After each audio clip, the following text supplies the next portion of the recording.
Sa trabaho ko, sa mundo na ginagalawan ko ngayon, hangga't may maitutulong ako sa aking kapwa, sa mga kasamahan ko, hinihila ko agad. Pag may tao lumalapit sa akin, minsan sa trabaho, biglang hingi sa akin ng tulong na sana makapasok sa mga show na ginagawa ko o sa pelikula ko. Walang pagdadalawang isip. Sabi ko, gusto mo ba?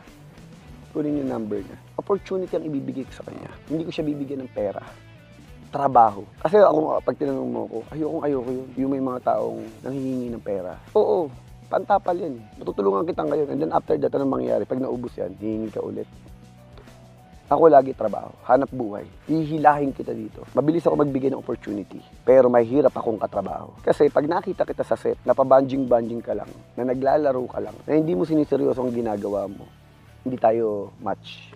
Pag tinatanong ng iba, mas sungit ka daw sa trabaho. Oo. Kasi seryoso ako sa ginagawa ko. Kasi hindi ito yung tamang lugar para maglaro tayo at magpaka-cool-cool lang. Pero sinisigurado ko na masaya ang set ko, na maayos lahat ng mga tao ko. Sinisecured ko sila. Sa production, ano yung may pagmamalaki ko? Alam ko na maayos ang lahat ng mga tao ko. Gusto ko naka-uniforme tayo.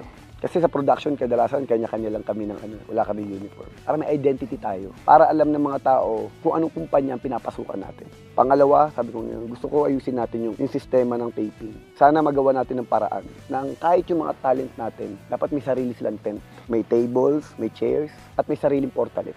Galing ako sa talent eh. Alam ko yan, pag dumating kami, bahala ka na sa buhay mo kung saan kasisilong. Pag ang init ng araw, maghanap ka ng puno kung saan kasisilong. Pag umuulan, bahala ka sa buhay mo. Tapos kung maaga ka dumating, matutulog ka dyan sa lapag o dyan sa bangketa kung saan man.